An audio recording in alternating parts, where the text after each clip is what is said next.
Hello दोस्तों, नमस्ते। मेरा नाम कविता है। मैं आप सभी को एक फागो गीत सुनाने जा रही हूँ। अगर मेरे गीत अच्छे लगे वीडियो को लाइक करें, शेयर करें और कमेंट करें।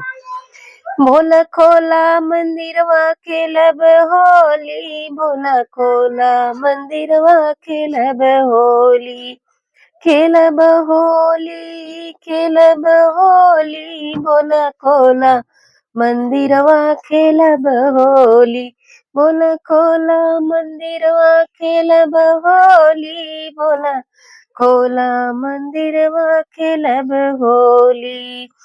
गंगा से खेलब हो, चंदा से खेलब, गंगा से खेलब हो, चंदा से खेलब, अरे नगवा से खेलब, हर हर भोली, भोला खोला मंदिरवा खेलब होली, अरे नगवा से खेलब, हर हर भोली, भोला खोला मंदिरवा खेलब होली, भोला खोला मंदिरवा खेलब होली, भोला खोला मंदिरवा खेलब होली। कार्तिक से खेलब, गणेशों से खेलब, कार्तिक से खेलब, गणेशों से खेलब, गौरा मैया से खेलब, हर हर बोली, भोला खोला मंदिरवा खेलब होली, भोला खोला मंदिरवा खेलब होली, भोला खोला मंदिरवा खेलब होली।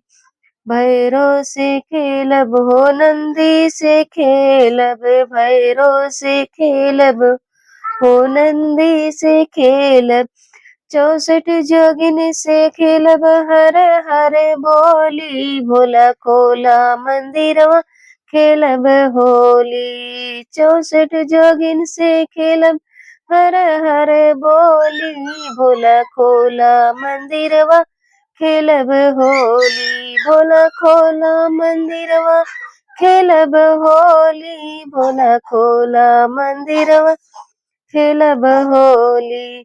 डमरू से खेलब, त्रिशूलवो से खेलब, डमरू से खेलब हो, त्रिशूलवो से खेलब, रउआ से खेलब, हर हर बोली, भोला खोला मंदिरवा खेलब होली, रउओ से खेलब, हर हर बोली, भोला खोला मंदिरवा खेलब होली, भोला खोला मंदिरवा खेलब होली, भोला खोला मंदिरवा खेलब होली, भोला खोला मंदिरवा खेलब होली, भोला खोला मंदिरवा खेलब होली, भोला खोला मंदिरवा खेलब होली, भोला खोला मंदिरवा खेलब होली।